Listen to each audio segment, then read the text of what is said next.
November 1944. Yes, and the A inside should be German soft and prisoner of airy. war stood in a Exactly. We can't Texas let them ranch push us off kitchen, our land. staring at a She's plate right. of We food stand she could together not no quite matter believe what. was real. Her name was Eva Bergman. She was 26 years old.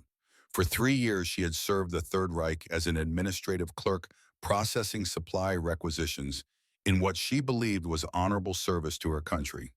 She had been told Americans were weak, soft, decadent, a mongrel nation living in luxury while brave soldiers starved. But when she saw what they called Sunday dinner, her hands began to shake. The pot roast sat in the center of the table like a monument to abundance. 8 pounds of beef mahogany brown, glistening with its own juice. Steam rose from the meat in lazy spirals. Potatoes surrounded it golden with butter that pooled in their centers like liquid sunshine. Carrots glazed with something sweet. Onions caramelized to a deep amber. The smell was almost violent in its richness. It hit her nose and traveled straight to her stomach, which clenched with a hunger so profound it hurt. She had not cried in 3 years. Not when captured during the Allied advance through France. Not when separated from her unit. Not when she learned that her apartment building in Munich had been reduced to rubble. But standing in that kitchen looking at more food than she had seen in months, her eyes filled with tears that she could not stop.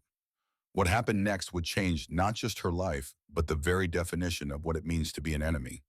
This is not a story about war. Not really. This is a story about what happens when propaganda meets reality, when hatred meets kindness, when everything you believe about your enemy turns out to be a lie. And it all started with a Sunday pot roast in the middle of nowhere, Texas. But to understand how 12 German women ended up crying over American beef, we need to go back. Back to the beginning. Back to a truck rattling through the West Texas desert on a November morning when the world was still at war. The military transport truck had been driving for 3 days. Inside the canvas-covered bed, 12 women sat on wooden benches, their gray auxiliary uniforms dusty and wrinkled. They were not soldiers. The Geneva Convention was very clear about that. They were members of the Wehrmacht Auxiliary Corps, clerks, radio operators, nurses, women who had served the German war machine in administrative capacities, believing they were defending their homeland from a world that wanted to destroy it. Now they were prisoners, captured, defeated, being transported to God knows where for God knows what purpose. Eva Bergman sat near the back, her spine straight, despite 3 days of constant jostling. She had studied English in school back when Germany was the Weimar Republic, and the future seemed full of possibility. But nothing in those textbooks had prepared her for Texas. The landscape outside the truck was alien. The sky too big, stretching from horizon to horizon without a single cloud to break its terrible blue emptiness. The land too flat, too brown, too dotted with sparse vegetation that looked half dead from thirst. The heat was wrong too. Even in November, it felt like someone had left an oven door open. The air that blew through the canvas was dry enough to crack lips and make eyes sting. This was not the damp cold of a German autumn. This was something else entirely. Something that felt like punishment. Lena Fisher sat beside her, 22 years old, the youngest among them, a communications operator whose optimism seemed undimmed despite months of captivity. Lena grabbed Eva's arm as the truck hit another pothole, using the movement to steady herself. "Where are they taking us?" Lena whispered in German, her voice barely audible over the rumble of the engine. Eva shook her head. The guard said something about a ranch, a farm of some kind. Across from them, Greta Mueller leaned forward, 29 years old, a battlefield nurse whose hands had tried to save men torn apart by artillery. Her face was drawn practical, the face of someone who had seen too much death to be frightened by much else. "Whatever it is, it cannot be worse than that camp in New Mexico. At least we will be outside, working. Anything is better than sitting behind wire watching the months pass." The other women nodded. The previous facility had been overcrowded. 60 women sharing space meant for 30. The announcement that 12 of them would be transferred to a work detail had been met with relief, even though none of them knew what the work would entail. Even though they were being separated from the only community they had left. Katrine Bauer sat in the corner, her hands folded tightly in her lap. 24 years old, a former radio technician who rarely spoke. Eva had noticed how her eyes constantly moved, observing everything, recording details with the precision of someone trained to process information. Katrine carried guilt. They all did. But hers seemed heavier somehow. The weight of knowledge she wished she did not have. They had all served the Reich in various capacities. They had all believed they were defending their homeland. And now, months into captivity, whispers had begun reaching them. Whispers about what their country had truly been doing. Whispers about camps that were not for prisoners of war, but for something far darker. Something that made the stomach turn and the mind refuse to accept. But those were just whispers. Rumors from unreliable sources. Surely they could not be true. Surely Germany, whatever its faults, could not. The truck slowed.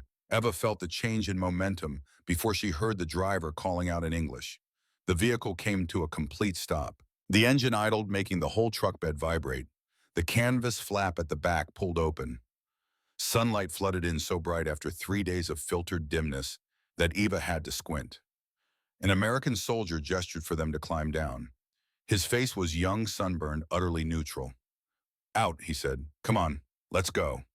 One by one, the 12 women descended. Eva's legs trembled as her boots hit the dusty ground. 3 days of sitting had made her muscles stiff. She stood beside the truck, uncertain as the others formed a ragged line. Before them stretched a sight unlike anything in the overcrowded camps. Instead of barbed wire and guard towers, they saw a sprawling ranch complex. A large wooden house stood at the center, its paint faded by sun, but its structure solid. Red barns flanked it on both sides. Corrals extended in multiple directions, containing horses and cattle that moved lazily in the afternoon warmth. The air smelled of hay and animals and something else. Something Eva could not quite name. Something that felt almost like freedom, though she knew better than to let herself believe in such things. A woman emerged from the main house. Aviva felt the collective surprise ripple through the group of prisoners. They had grown accustomed to male guards, male officers, male voices giving orders. But this woman moved with the authority of someone who owned everything her eyes touched. She was tall, perhaps 5'9", with silver hair pulled back in a practical bun. Her face was weathered lined by years under the unforgiving Texas sun. She wore trousers and a work shirt, clothes meant for labor, not display. Her eyes were blue, very blue, the kind of blue that saw through excuses and did not suffer fools. Behind her came 3 men. 2 wore cowboy hats and boots caked with mud. The third, younger and slighter, carried himself with the eager energy of youth. All 3 studied the new arrivals with expressions ranging from curiosity to something harder, something that might have been resentment. Captain William Hartley, the officer who had accompanied them from New Mexico, stepped forward to make introductions. He removed his cap, holding it respectfully in both hands. "Mrs. Mitchell," he said, his voice carrying clearly across the space between them. "These are the 12 workers as requested. They have been briefed on basic expectations and understand they are here to work, not to cause trouble."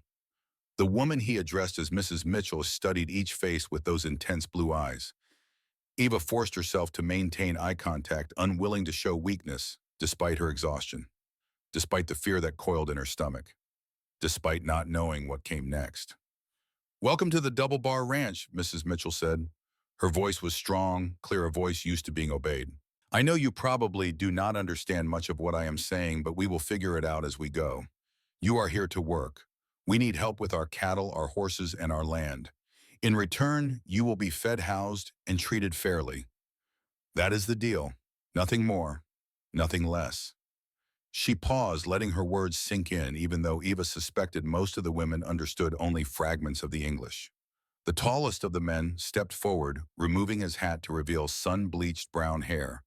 His hands, Eva noticed, were calloused and strong, the hands of someone who had spent his life working with animals and land.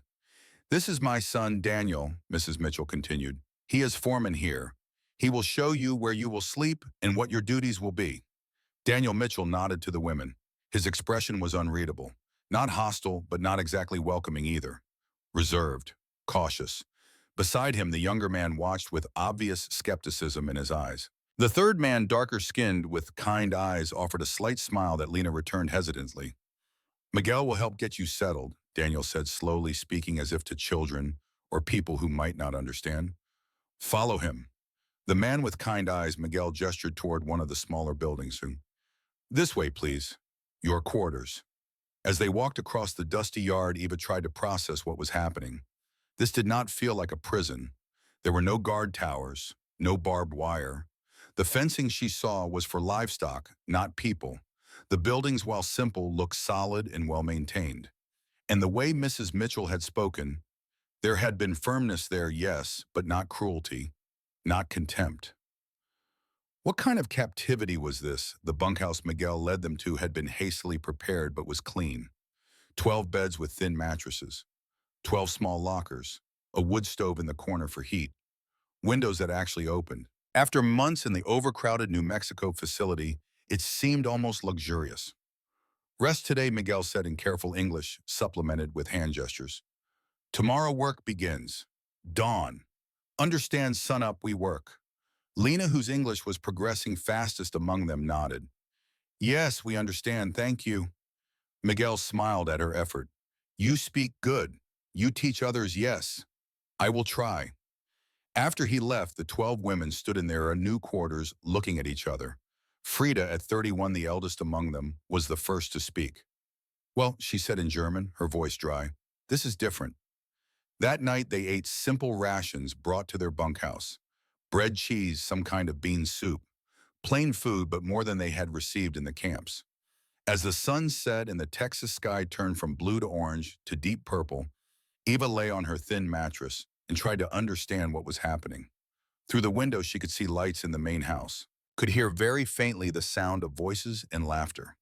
American voices, the enemy she had been taught, the weak, decadent enemy who would crumble before German superiority. But if they were so weak, why had Germany lost? And if they were so cruel, why did this place feel less like a prison and more like something else? She fell asleep to the sound of cattle lowing in the distance and wind whispering through the mesquite trees and dreamed of home, of Munich before the bombs, of her mother's kitchen, of a life that no longer existed. Dawn came cold and sharp. Eva woke to someone banging on the bunkhouse door and shouting in English, Up time to work, sun's coming. The 12 women stumbled out of bed disoriented. They dressed quickly in their gray uniforms, the only clothes they had. Outside, the sky was just beginning to lighten at the edges. The air was crisp, almost cold, a shocking contrast to yesterday's heat. Daniel Mitchell stood in the yard along with Miguel and the younger man Eva had seen yesterday. Behind them, the ranch was coming to life. Horses being fed, cattle moving in the corrals, the smell of coffee and something cooking drifting from the main house. Daniel pointed at various women, dividing them into groups with gestures and simple English words. Eva and Greta were assigned to him. Fence repair he indicated using hand signals to show pulling wire and driving posts. The younger man, who Eva would later learn was named Owen, took Helga and 2 others toward the horse stalls. His expression was harder than Daniel's. There was anger there, resentment. He said something in English that Eva did not catch, but his tone made the meaning clear. He did not want them here. Lena and Katrine went with Miguel to feed the cattle. The remaining women were divided among other tasks, hauling water, mucking stalls, preparing feed. The work was physical in ways their previous service had never demanded. Eva's hands, accustomed to typewriter keys and filing folders, blistered within the first hour of gripping a fence post driver. The tool was heavy, clumsy, requiring her to lift it high and slam it down repeatedly to drive posts into the hard Texas soil. Her shoulders burned, her back ached, sweat soaked through her uniform despite the morning chill. Daniel worked beside them, never asking them to do anything he would not do himself. He demonstrated how to stretch wire properly, how to secure it with staples, how to test the tension. His communication was mostly through gesture and example, supplemented by a handful of repeated English words. Pull, tight, good, again, more. When Greta struggled with a particularly stubborn post, Daniel simply stepped in to help. No comment, no condescension, just quiet competence. His hands moving with the ease of someone who had done this work 10,000 times before. By mid-morning, Eva's hands were bleeding. The blisters had burst, leaving raw patches that stung every time she gripped the wire. She tried to hide it, not wanting to appear weak, not wanting to give the Americans reason to think German women could not handle honest labor. Daniel noticed anyway. He stopped working, walked over, and gently took her hands in his to examine the damage. His touch was surprisingly gentle for such large, rough hands. Wait, he said. He disappeared into a nearby shed and returned with thick leather gloves. Here, use these. The gloves were far too big, made for a man's hands, but they protected the raw skin. Eva nodded her thanks, not trusting her voice, not sure what to say, even if she could find the English words. Daniel just nodded back and returned to work. Across the ranch, similar scenes were unfolding. Lena, working with Miguel and the cattle, discovered that kindness crossed language barriers. Miguel spoke to her in a mix of broken English and Spanish, teaching her the names of things: cow, calf, feed, water, gate. When she repeated the words, he smiled and encouraged her. When she made mistakes, he corrected gently. He treated her not as a prisoner or an enemy, but as a student, as a person learning a new skill. Katrine, working alone on repairing a generator, found that her technical skills earned grudging respect from the ranch hands who stopped to watch. She did not need language to communicate with machines. Her hands moved with practiced efficiency, diagnosing problems and implementing solutions. When the generator roared to life after 3 hours of silent work, one of the American cowboys actually tipped his hat to her. But not everyone was kind. Owen Mitchell made that clear from the start. When Helga and the others arrived at the horse stalls, he pointed at the filthiest areas with a cruel smile. "Clean it," he said slowly, as if speaking to idiots. "All of it. Every single stall." The work was backbreaking, shoveling manure, hauling dirty straw. The smell was overpowering. Helga, who had been a truck driver and was tougher than she looked, attacked the work without complaint. But Eva could see the resentment in Owen's eyes every time he passed, could feel his anger radiating like heat. He had lost someone. Eva was certain of it. Lost a friend or brother or lover to the war. Lost someone he blamed on people like her, like all of them. And now he had to watch them working on his family's ranch, eating their food, sleeping under their roof. The injustice of it must have burned in his chest like acid. Eva understood. If roles were reversed, would she be any different? At noon, they broke for lunch. Simple food brought to them in the fields: sandwiches, water, an apple. Eva sat in the shade of a fence post, her body aching in ways she had not known were possible, and ate mechanically. The food was plain but sufficient, more than sufficient. Beside her, Greta unwrapped her sandwich and stared at it for a long moment. "Meat," she said in German, her voice barely above a whisper. "Real meat. Ham, I think." Eva looked at her own sandwich. It was true. Thick slices of some kind of ham between bread with butter and mustard. In the camps, they had eaten bread and watery soup, occasionally boiled potatoes. Meat had been a rarity, a luxury reserved for guards. "They feed their prisoners better than their soldiers," Frida observed, having joined them. "Or better than our soldiers got anyway." It was an uncomfortable truth. By the end, German soldiers had been starving, eating whatever they could find, while here enemy prisoners ate ham sandwiches in the shade. What did that say about Germany? About the war, about everything they had believed? The afternoon was more of the same. Endless physical labor under the merciless sun. By the time the light began to fade, Eva could barely stand. Her hands, even protected by the oversized gloves, throbbed. Her shoulders felt like they might never work properly again. Her legs shook with exhaustion. But they had completed 200 yards of fence. The wire stretched tight and true. The posts stood straight. It was honest work. Good work. Work that would last. Daniel inspected it, walking the length, slowly testing the tension. When he reached the end, he turned to Eva and Greta and nodded. "Good," he said. "Real good work." It was such a small thing. 2 words of praise. But Eva felt something crack open in her chest. She had not realized how much she needed to hear that someone thought she had done something worthwhile. Something that mattered. That evening back in the bunkhouse, the 12 women collapsed onto their beds. Too tired to talk. Too tired to think. Just bodies stretched beyond their limits, learning what it meant to work a Texas ranch. Eva lay staring at the ceiling, her hands throbbing, her muscles screaming. Tomorrow would bring more of the same. And the day after, and the day after that. This was her life now. This endless cycle of dawn and work and exhaustion and sleep.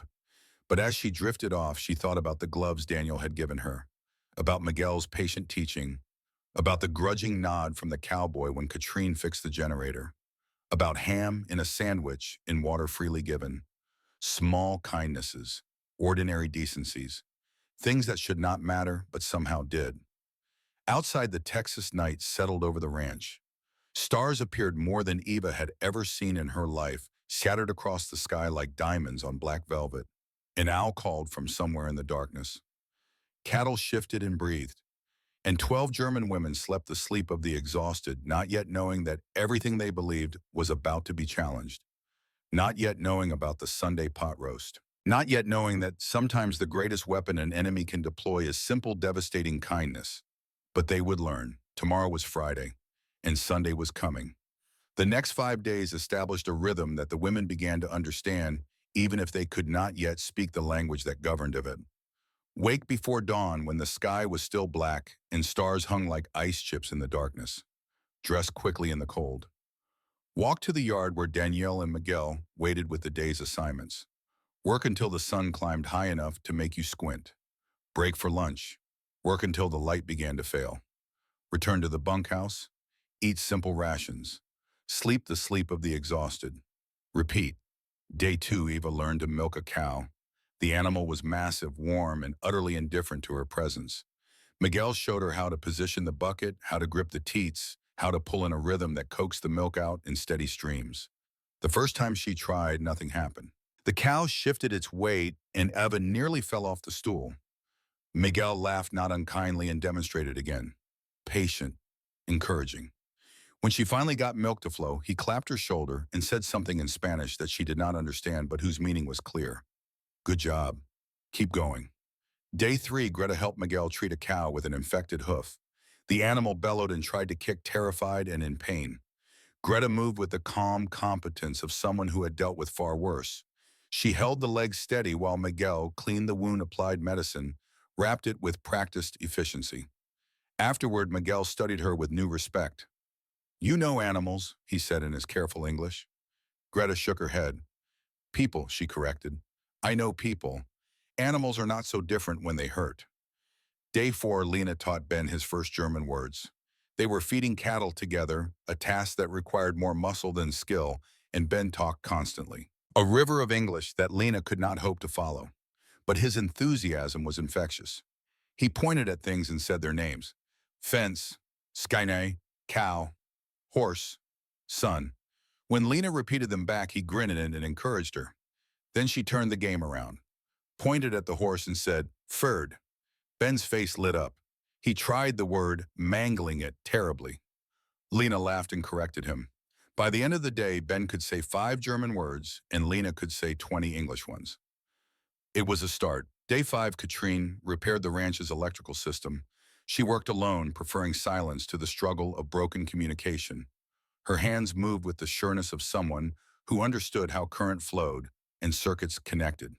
When she restored power to a barn that had been dark for weeks, the foreman who had been watching shook his head in amazement. Where'd you learn to do that? He asked, not expecting an answer. Katrine just shrugged and moved to the next problem. Day 6, Saturday. Owen assigned Helga the hardest, dirtiest jobs he could find. Cleaning drainage ditches, hauling rocks, mucking out the pig pen. He wanted to break her, wanted to prove that German women were soft, weak, unable to handle real American work. But Helga had driven supply trucks through bombed-out roads under artillery fire. She had changed tires in freezing rain and repaired engines with numb fingers. Pig manure was unpleasant, but it would not kill her. She attacked every task without complaint, her face set in grim determination. By the end of the day, Owen's contempt had shifted to something else. Not quite respect, but a grudging acknowledgement that she was tougher than he had assumed. And then came Saturday night. Eva woke in darkness to a smell that pulled her from sleep like a hand reaching into dreams. Meat, roasting meat, rich and savory and utterly impossible. She lay on her thin mattress, breathing in the aroma that drifted through the bunkhouse window, and tried to remember the last time she had smelled anything like it. Before the war, certainly. Before rationing turned every meal into a calculation of scarcity. Beside her, Greta stirred and sat up. Do you smell that? She whispered in German. Yes. What are they cooking? Eva shook her head. She had no idea. But whatever it was had been in the oven for hours. The smell was deep, layered, complex. Not the thin gruel smell of camp food. Not the burnt edges of rationed bread. This was abundance. This was luxury. This smelled like a feast. By the time the sun rose, all 12 women were awake, drawn to the windows, staring toward the main house where smoke rose from the chimney, and that impossible smell grew stronger with every passing hour. "What day is it?" Lena asked. "Sunday," Frida said. "The seventh day, the day of rest." "Maybe that is why they are cooking something special," Ilsa suggested. Her voice was hopeful, tentative. "Maybe Sunday is a feast day for Americans." Or maybe, Katrine said quietly from her corner, they are celebrating something. Something we do not know about. The morning passed slowly. No one came to assign them work. The ranch was quiet in a way it had not been all week. Even the cattle seemed subdued, as if they too understood that Sunday operated under different rules. In the main house, Sarah Mitchell had been awake since 4 in the morning. She moved through her kitchen with the practiced efficiency of someone who had made this meal 1,000 times. The pot roast was a Mitchell family tradition started by her husband James 40 years ago. Every Sunday, without fail. It was how they marked time, how they honored the Lord's day, how they reminded themselves that work was important, but family was more. Her hands, weathered and capable, had performed these actions so many times they required no thought. Select the roast, 8 pounds of chuck, well marbled. Season it with salt and pepper, the coarse black kind that James had always preferred. Heat the cast iron Dutch oven until it was screaming hot. Sear the meat on all sides until a crust formed dark and crackling. Remove it. Add onions, carrots, celery to the drippings. Let them caramelize. Return the meat. Add beef stock just enough to come halfway up the roast. Add bay leaves, thyme, a splash of red wine. Cover. Slide into the oven at 275 degrees. Then wait. Wait while the kitchen filled with smells that could make a grown man weep. Wait while the connective tissue in the meat slowly dissolved into gelatin. Wait while the vegetables surrendered their flavors to the braising liquid. Wait while Sunday became Sunday. The potatoes went in at 10. Yukon Gold, scrubbed but not peeled, tossed with butter and rosemary. The rolls started at 11. Sarah's mother's recipe, the one she had brought from Hamburg in 1902, when she was just a girl herself. Yeast and flour and milk and eggs kneaded until the dough was silky, left to rise until it doubled, punched down and shaped into perfect rounds. By 11:30, the kitchen was a symphony of smells and sounds. Meat sizzling, bread rising, butter melting. The whole house filled with the aroma of Sunday. Daniel came into the kitchen and stopped, breathing deeply. "Smells good, Ma." "It always does," Sarah said. She was basting the roast, spooning the rich juices over the meat in a steady rhythm. "Go tell those girls they should come for dinner. Noon sharp." Daniel paused. "All 12 of them." Sarah did not look up from her basting. "All 12. It's Sunday. Everyone eats together on Sunday. That's how your father wanted it. That's how it's going to be." "Owen's not going to like it." "Owen doesn't have to like it. He just has to behave himself at my table. Now go on, tell them." Daniel walked across the yard to the bunkhouse and knocked. When the door opened, 12 faces stared at him with a mixture of curiosity and apprehension. He suddenly felt awkward trying to communicate something important with his limited vocabulary and their limited understanding. "You come," he said slowly, gesturing toward the main house. "Eat with us, Sunday dinner." They stared at him blankly. He tried again, using hand gestures to supplement the words, pointing at them, pointing at the house, making eating motions. "Food, good food. You come eat." Lena's eyes widened as understanding dawned. "We eat with your family. Yes, noon, you come." After he left, the bunkhouse erupted in whispered conversation, German flying fast as they tried to make sense of the invitation.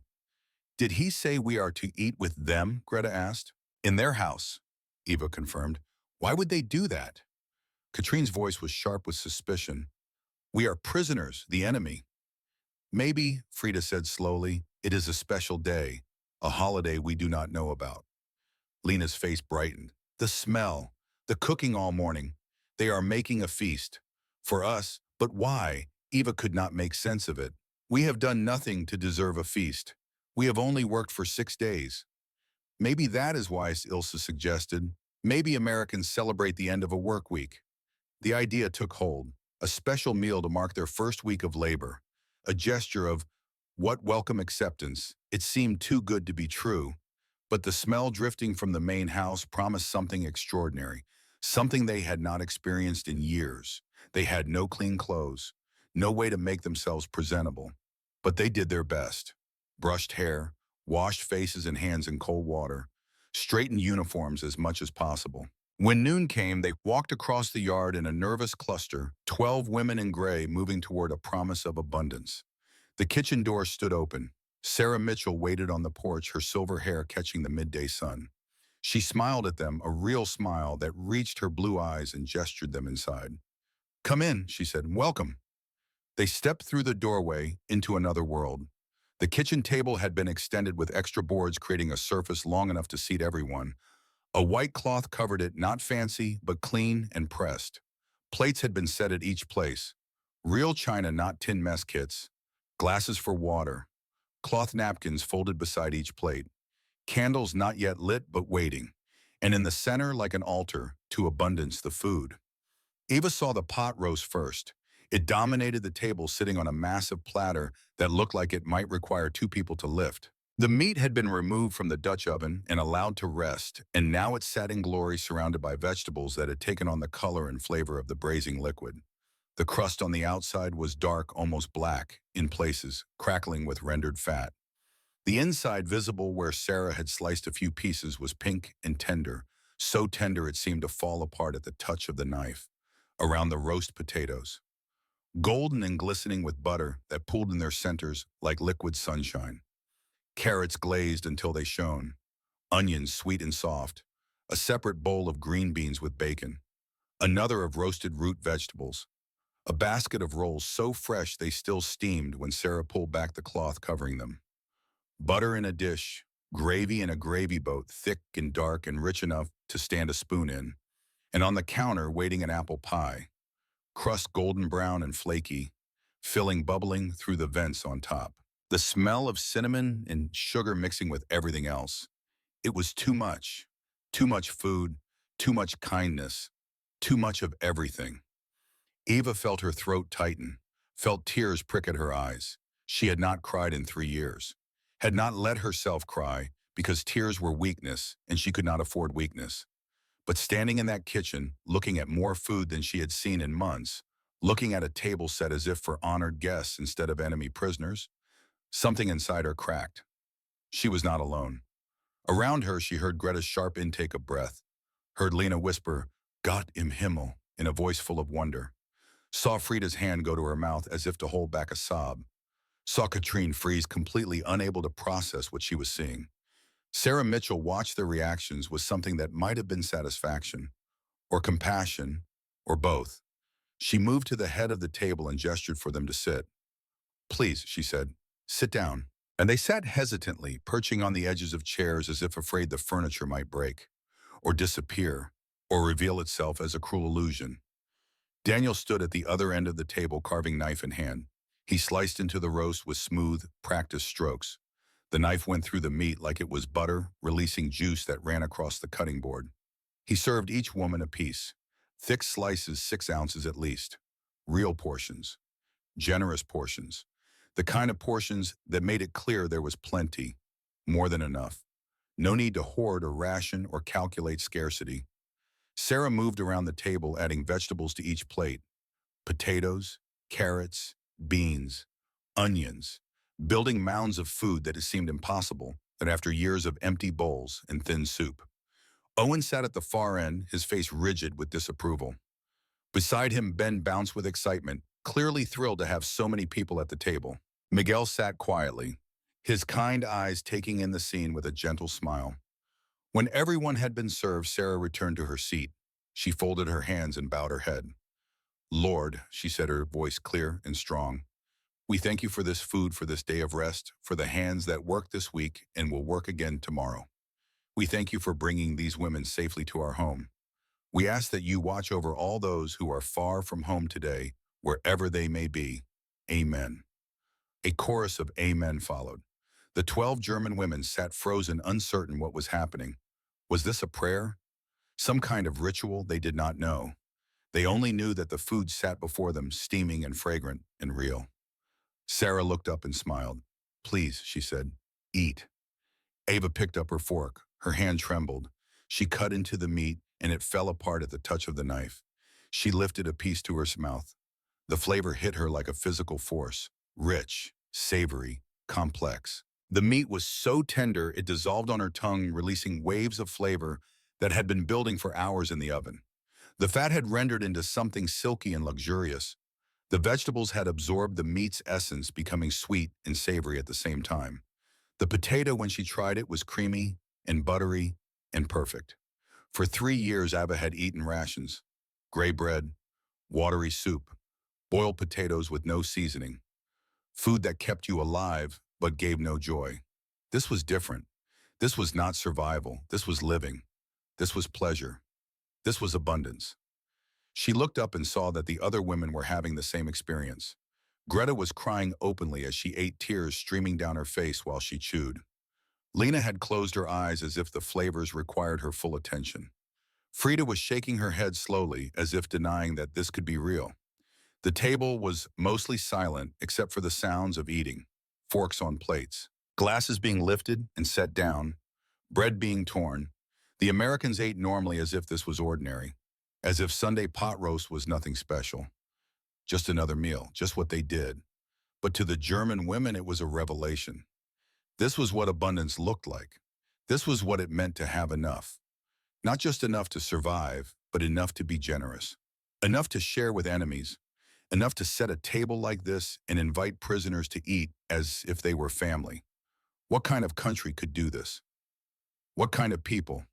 The propaganda had called Americans soft, decadent, weak from too much luxury. But this was not decadence. This was something else. Something Eva did not have words for. Confidence, maybe. The confidence that came from having so much you did not need to fear sharing it. The strength that came from abundance rather than scarcity. After the pot roast came the pie. Slices cut thick, served warm with cream that had been whipped until it formed soft peaks. The apples inside were tender, flavored with cinnamon and nutmeg and something else Eva could not identify. The crust shattered at the touch of a fork, buttery and flaky and perfect. When the meal finally ended, the 12 women sat in a kind of daze, stomachs full for the first time in years, hearts full of something they could not quite name.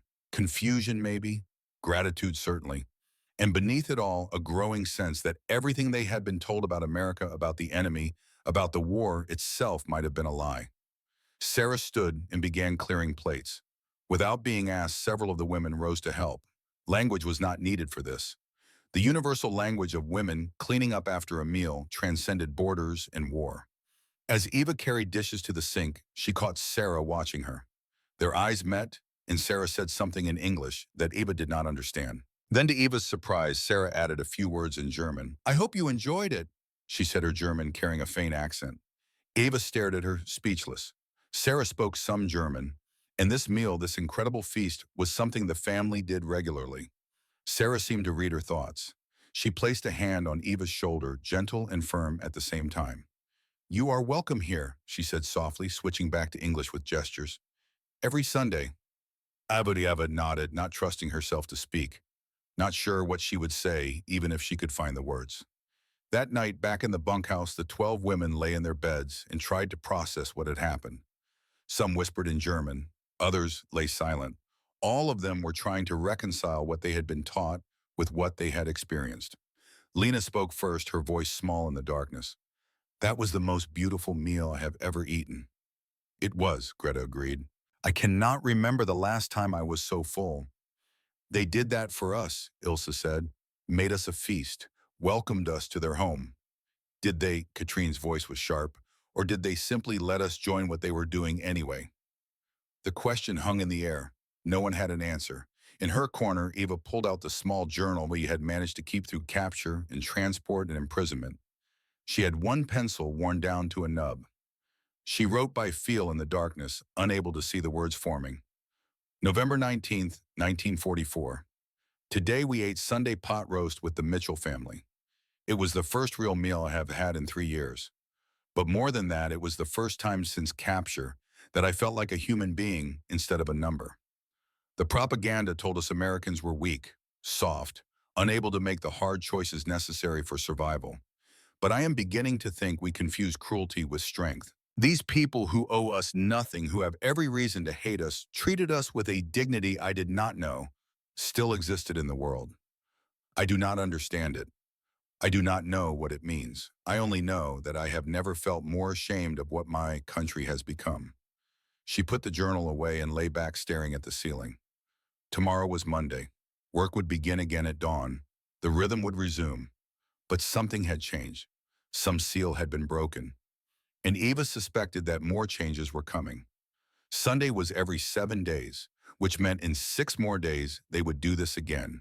And again after that, and again. How many Sunday pot roasts would it take to completely unmake everything she had believed about the world she did not know? But she suspected she was about to find out. Outside, the Texas night wrapped around the ranch like a blanket. Stars wheeled overhead in their ancient patterns. And somewhere in the darkness, the future waited with patience born of inevitability. Change was coming, slow but certain, one Sunday dinner at a time. The weeks that followed established a new rhythm, one built around Sundays. Monday through Saturday, the women worked until their bodies ached and their hands bled and their muscles learned the language of physical labor. But Sunday meant pot roast. Sunday meant sitting at Sarah Mitchell's table. Sunday meant being treated for a few hours like human beings instead of prisoners. And because they believed that Sunday dinner was a special honor, a celebration meant for them, the 12 women worked with a dedication that surprised even the most skeptical ranch hands. Eva found herself caring for an orphan calf that had been rejected by its mother. The little creature was too weak to stand properly, too small to compete with the other calves for attention.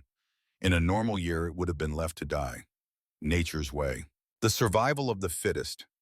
But Miguel had seen something in Eva's face when she looked at the calf, some spark of maternal instinct, and he had asked if she wanted to try bottle feeding it. Every 4 hours, she warmed milk and coaxed the calf to drink from a rubber nipple, even at night, even when she was exhausted and wanted nothing more than to sleep. She woke herself up, walked to the barn in darkness, and sat on a bale of hay while the calf sucked greedily at the bottle. Its rough tongue abraded her fingers. Its warm breath smelled of milk and hay. And something in Eva's chest, something that had been frozen for years, began to thaw. Daniel found her there one night, 3 in the morning, sitting in the barn with the calf's head in her lap. He did not say anything, just sat down on an adjacent bale and watched. After a while, he spoke. "You are good with it," he said in his slow, careful English. Eva looked up surprised. She had not heard him approach. "It needs someone," she said, struggling with the words. "No, mother, alone." Daniel nodded. "Like you." It was not a question. Eva felt her throat tighten. She looked down at the calf, now sleeping peacefully, its stomach finally full. "Yes," she whispered, "like me." They sat in companionable silence for a while. Then Daniel stood, touched his hat in a gesture of farewell, and walked back to the main house. Eva stayed with the calf until dawn began to lighten the eastern sky, thinking about loneliness and connection, and the strange ways that kindness could find you even in the middle of a war. Greta discovered that her nursing skills translated to animals in ways she had not expected. When the veterinarian made his weekly visit, he quickly learned to ask for her assistance. She had steady hands and a clinical eye. She did not flinch at blood or struggle with difficult procedures. Together, they saved a horse with colic, a cow with milk fever, a dog that had been kicked by a mule. Each success felt like redemption. Each life saved was a small atonement for the death she had witnessed and been unable to prevent. "You should have been a veterinarian," Doc Matthews told her one afternoon, washing his hands after a particularly difficult surgery. "You have the touch for it." Greta shook her head. "I am nurse. For people." "Were," Doc Matthews corrected gently. "Were a nurse. What you are now, that is up to you." The words stayed with her. What she was now. Not what she had been, not what Germany had made her, but what she chose to become in this strange new world where enemies fed you pot roast and let you save animals and treated you like your past did not define your future. Lena's language skills progressed with startling speed.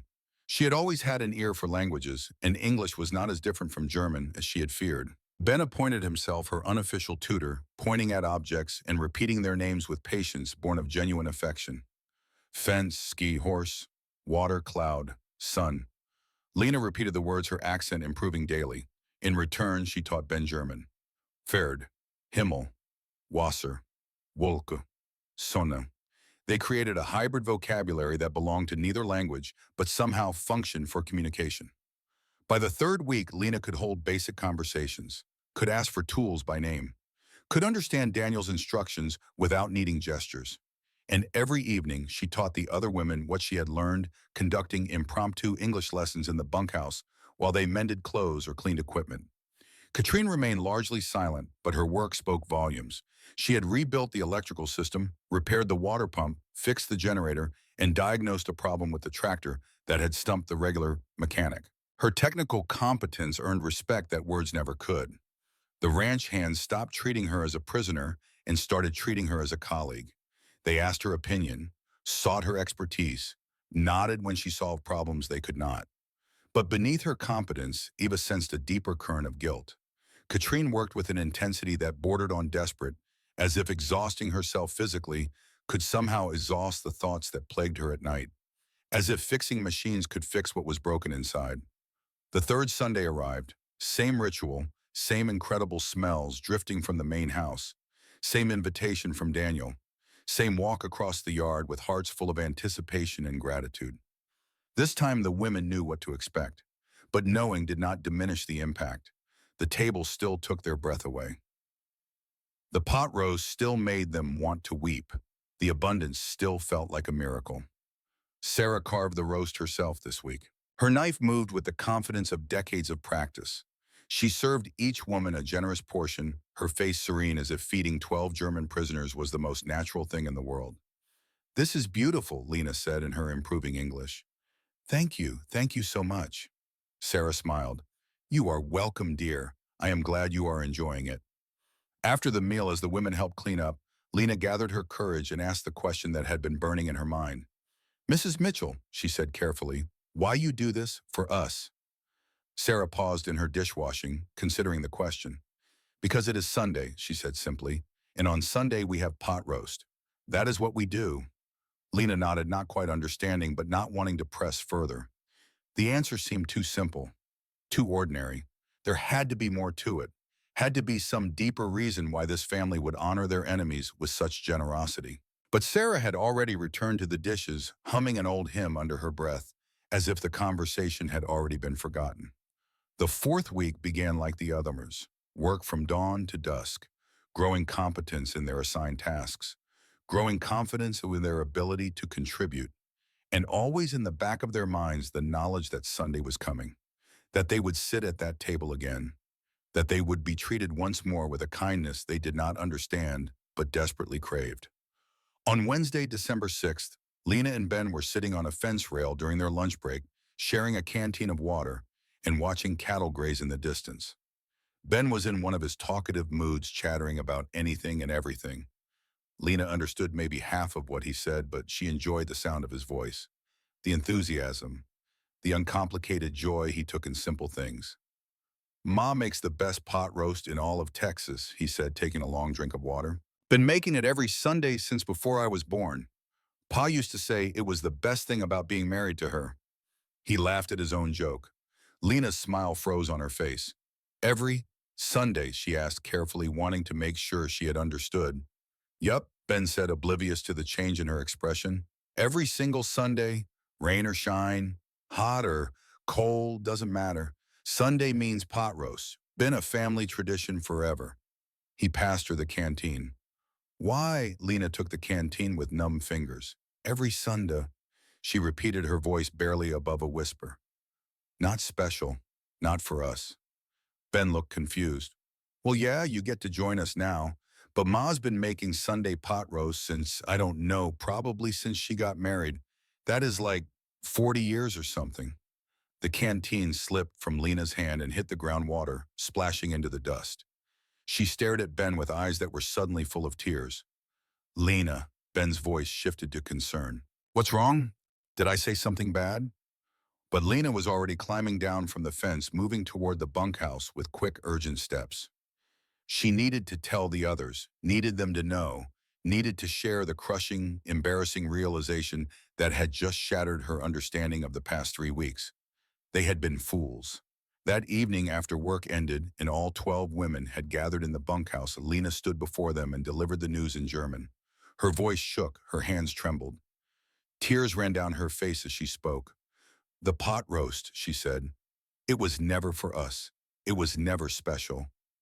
They do it every Sunday, every single Sunday.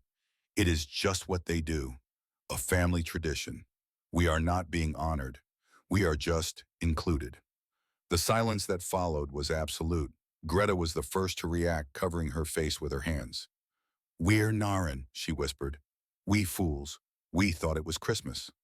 "I cried," Eva said, her voice hollow. "I actually cried because I thought they were celebrating us, honoring us, and it was just normal, just an ordinary Sunday for them." Frida shook her head slowly. 3 weeks. We have worked ourselves to exhaustion for 3 weeks trying to prove we were worthy of their special feast, and there was no special feast, just Sunday dinner. The embarrassment was crushing, the humiliation of misunderstanding, the shame of having thought themselves special when they were simply being treated like any other person at the ranch. Some women cried, others sat in stunned silence. The weight of their mistake pressed down on all of them. But then Katrine spoke. Quiet Katrine, who rarely offered opinions, who preferred silence to conversation. Her voice cut through the misery like a knife. "But they still invited us," she said. Everyone turned to look at her. Katrine stood, her face pale but determined. "It is not special for them.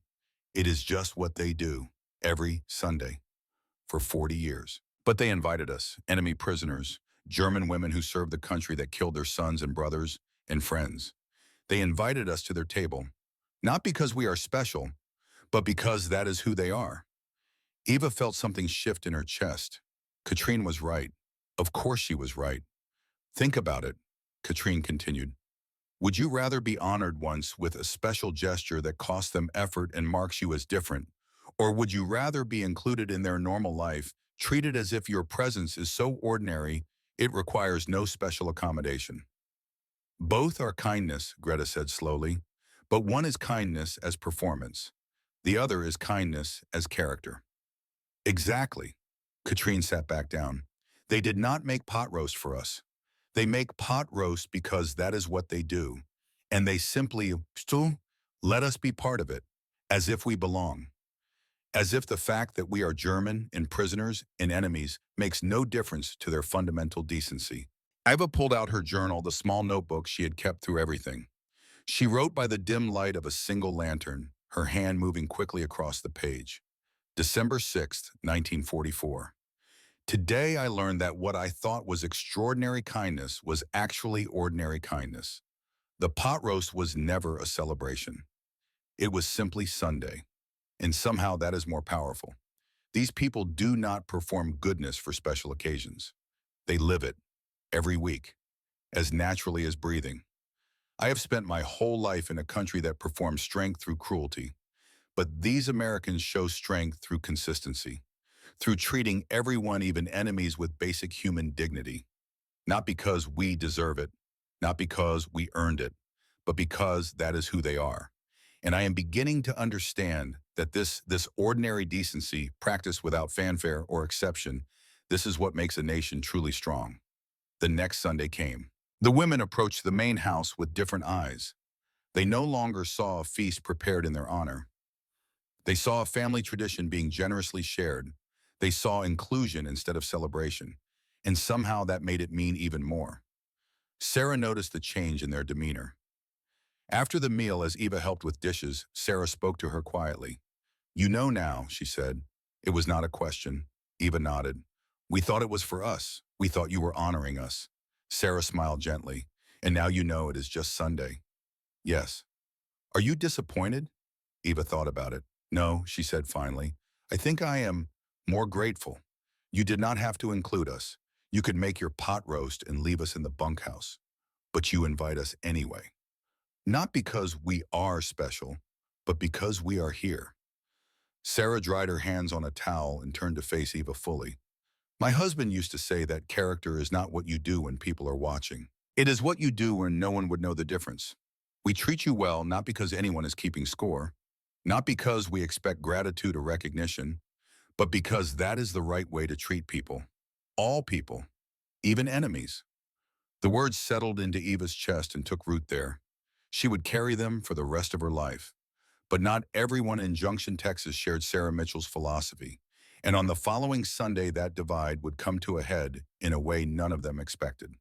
December 17th, 1944, the fifth Sunday. Sarah made an announcement at breakfast. "We are going to church today, all of us. You girls should come too." The 12 women exchanged nervous glances. Church meant the town, meant other Americans, meant exposure to people beyond the insulated safety of the ranch. "Is safe?" Lena asked hesitantly. "Safe enough," Sarah said. "You are under my protection, and in my town, that means something." The Baptist Church in Junction was a simple white building with a tall steeple and narrow windows. When the Mitchell family truck pulled up with 12 German women in the bed, heads turned.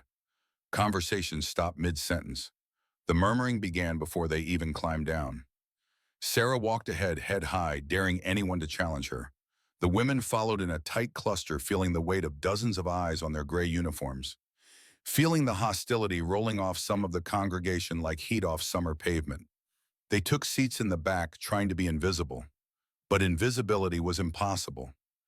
They were the enemy, sitting in an American church, on American soil, while American boys died overseas. The service began normally enough. Hymns were sung, prayers were offered. Reverend Patterson delivered a sermon about forgiveness and grace that seemed pointed, though his gentle demeanor made it hard to tell if that was intentional. But then during the final prayer, a man stood up. He was in his early 50s, weathered and hard with eyes that burned with grief barely contained. "Reverend Patterson," he said, his voice loud enough to carry through the whole church. "I need to say something." The prayer stopped. Everyone turned. "Frank," Reverend Patterson said carefully, "this is not the time." "Then when is the time?" Frank Morrison's voice cracked with emotion. "When is the time to talk about the fact that we have Nazis in our church? Nazis sitting behind us, listening to the word of God, like they have any right to be here." The church went utterly silent. Ava felt her heart hammering against her ribs. Beside her, Greta had gone very still. Sarah Mitchell stood. "Frank Morrison, you will sit down and show respect in this house of worship." "Respect." Frank turned to face her, his face twisted with pain and rage. "You want me to show respect to the people who killed my son Billy, died on that beach in Normandy, Sarah. Died screaming for his mother while German bullets tore him apart. And you want me to sit here and pray alongside them?" "These women were not at Normandy," Sarah said, her voice iron. "They were clerks and nurses and technicians, not soldiers." "They served the same evil," Frank shouted. "They are part of the same machine that murdered my boy." Reverend Patterson moved toward Frank, hands raised in a calming gesture. "Mr. Morrison, I understand your pain. We all do. But this is God's house, and God does not take sides in human wars." "Does not take sides?" Frank's laugh was bitter. "My son is dead because of what they represent. And you tell me God does not take sides?" In the terrible silence that followed, Greta stood. Her legs shook.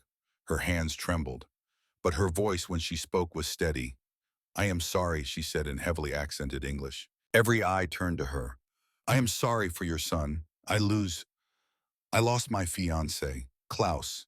He died in British camp 3 months ago, after war almost finished." Frank stared at her, some of the fire in his eyes dampening to confusion. Greta continued, tears streaming down her face, but her voice growing stronger. "I serve Germany. I think I do right thing. I think I help my country. But now I learn my country was monster. Your son died because of my country.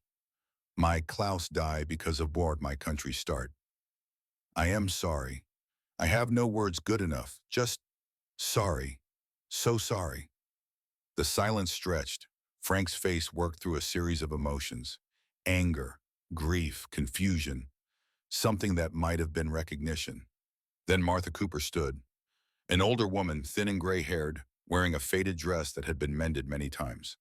"I lost my husband in the Great War," she said quietly. "The war to end all wars, they told us. But here we are again. More boys dying, more families broken." She walked down the aisle until she stood directly in front of Greta. Then she extended her hand. I accept your apology, honey, and I am sorry for your loss too. War makes widows of us all, doesn't it, German and American alike? Greta took her hand and held it like a lifeline, sobbing openly now. Reverend Patterson's voice filled the church, gentle but firm. If we cannot forgive, we will be fighting this war forever. Even after the guns stop, even after the treaties are signed, we will be fighting it in our hearts. Is that what we want? Is that the legacy we leave our children? Frank Morrison stood frozen, his face a mask of anguish. Then without another word, he turned and walked out. 4 or 5 families followed him, their faces hard with judgment. But most of the congregation stayed. And in the uncomfortable silence that followed, something shifted. Not acceptance exactly, not forgiveness, not yet, but perhaps the first fragile beginning of understanding. The recognition that grief existed on both sides, that monsters were made, not born, that the women in gray uniforms were as much victims of the war as its perpetrators. After the service, as people filed out, several approached the German women. Not all friendly, not all forgiving, but willing at least to see them as human beings, to acknowledge their presence, to offer cautious nods of recognition, if not welcome. On the ride back to the ranch, the women were quiet, processing, absorbing. Greta sat with her face turned to the window, tears still drying on her cheeks. Sarah reached back and squeezed her shoulder. "You were very brave today," she said softly. "I was terrified," Greta admitted. "Bravery and terror are not opposites," Sarah replied. "They are companions. You cannot have one without the other." That night, Eva wrote in her journal by candlelight while the others slept. "Today a man called us Nazis, and I could not deny it. Today a woman forgave us, and I could not accept it. Today I stood in an American church and heard prayers offered for people on both sides of the war, and I did not know whether to weep or rage. Everything is confused. Everything is changing. I thought I knew who I was, a German, a patriot, a clerk serving her country. But my country committed atrocities. My patriotism was built on lies. And who I am now in this strange place where enemies feed you pot roast and pray for your soul, I have no idea. I only know that I cannot go back to being who I was. That person no longer exists. And who I will become, only time will tell." The weeks continued. Sundays came and went. Pot roast became familiar instead of miraculous, though no less appreciated. The women's English improved. Their work grew more skilled. Their bodies adapted to the physical demands of ranch life. And slowly and perceptibly, they stopped being prisoners and started being something else. Not quite family, not quite friends, but people. Just people, living and working and eating Sunday pot roast in the middle of Texas while the world burned and changed and moved toward an ending that none of them could predict. But endings were coming. Letters were coming. Truths that would shake them even more than pot roast or church confrontations or any kindness could prepare them for. The storm was gathering, and when it broke, it would wash away the last remnants of everything they thought they knew. But for now, there was work. There was Sunday, there was pot roast, and there was the so painful, beautiful process of becoming human again. One meal at a time, one kindness at a time, one Sunday at a time.